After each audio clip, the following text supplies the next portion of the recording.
भारताने पाकिस्तानवर केलेल्या एअर स्ट्राईकमध्ये जैश ए मोहम्मदचा प्रमुख आणि भारताला हवा असलेला दहशतवादी मसूद अझहरचा भाऊ गंभीर जखमी झाल्याची माहिती समोर आली आहे। रऊफ अझहर असं त्या अतिरेक्याचं नाव असून तो जैश ए मोहम्मद या अतिरेकी संघटनेचा नंबर 2चा नेता मानला जातो।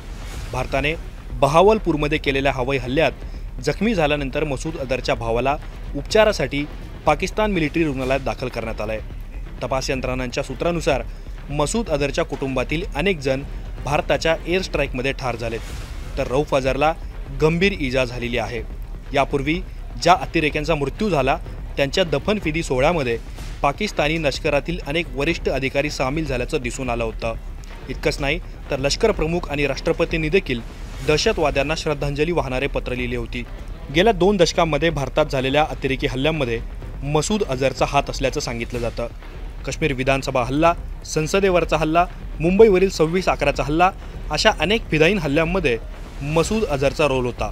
90च्या दशकामध्ये मसूद अझहर भारताच्या तावडीत सापडला होता, परंतु त्याचा भाऊ रऊफ अझहर व त्याच्या साथीदारांनी नेपाळहून दिल्लीला येणारं इंडियन एअरलाईन्सचं विमान IC-814 हायजॅक केलं।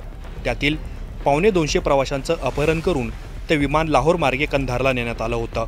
प्रवाशांच्या जीवाच्या बदल्यात भारत सरकारला मसूद अझहरला तुरुंगातून सोडावं लागलं होतं। ब्युरो रिपोर्ट, मुंबई तक।